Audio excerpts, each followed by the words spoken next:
उसकी जो है सीमा में एक पहुँचे हुए संत आए। तो संत की ये विशेषता थी कि वो जिसको जो भी बताते थे बिल्कुल डंके की चोट सत्य निकलती। जी सर। धीरे धीरे वो बात राजा तक पहुंची। बोले यार, मेरे राज्य में की सीमा में कोई ऐसे पहुंचे हुए संत आए हैं जो सही बताते हैं। तो एक दिन प्रैक्टिकल करने के लिए राजा अब सिविल ड्रेस में राजसी पोशाक निकाला और किसान का रूप बना के चले गए। बोले गुरुदेव, हमने सुना है आप जो भी बताते हो सत्य निकलता है। बोले बेटा, अब गुरुदेव तो त्रिकालदर्शी थे, तो समझ गए कि राजा है और परीक्षा लेने आया है। बोले कि बेटा आपको क्या पूछना है कि गुरुदेव मुझे ये बताओ कि मैं आज क्या खाऊंगा। तो संत जी ने बोला बेटा आज तुम हलवा खाओ। ये बोले नहीं खाया तो फिर शाम को चर्चा करेंगे, शाम को आना फिर बताएंगे। जी सर।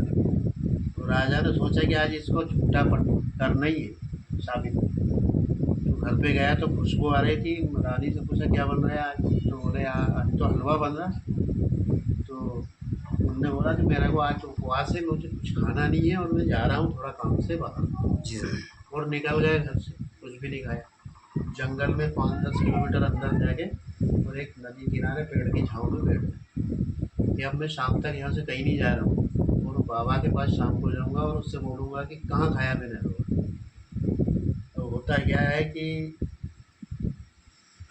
जो पड़ोस में गाँव था वहाँ शादी थी, तो वहाँ हलवा पूरी सब बने। तो पंगत लगने का टाइम हुआ और उधर से डाकू का गिरोह निकलता है।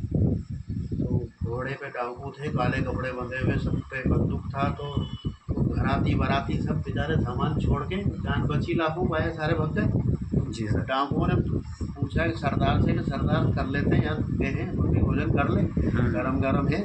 बोले तो जो सरदार होता है ना वो थोड़ा चतरा रहता है।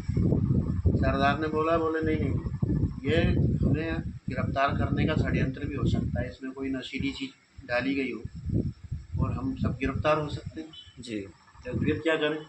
बोले किसी को लाओ पकड़ के और उसको खिलाते हैं अपन, उसको अगर कुछ नहीं होता है तो फिर अपन खाएंगे। फिर अपन खा लेंगे। तो उनने घोड़े दौड़ाए इधर उधर, तो राजा साहब पेड़ के नीचे बैठे थे। जी। उनको लाया पकड़ के, वो कह दिया मैं नहीं जा रहा हूँ। तो 2-4 थप्पड़ दिए पकड़ के लाए। बोले मेरे को क्यों लाए भैया, क्या कि ये जो जितने भी आइटम बने हैं खाने के इनमें से थोड़ा थोड़ा थोड़ा थोड़ा सब में से खाओ। तो राजा ने बोला, बोले मैं सब में से खा लूँगा लेकिन हलवा नहीं खाऊंगा। तो डाकू के जो जो सरदार था ना, हाँ। उसने बोला कि जो सब में कुछ भी नहीं है, बाकी जो भी एक गड़बड़ है ये हलवे में। हाँ। बोले साले अब तेरे को हम पीवर हलवा खिलाएंगे हाँ।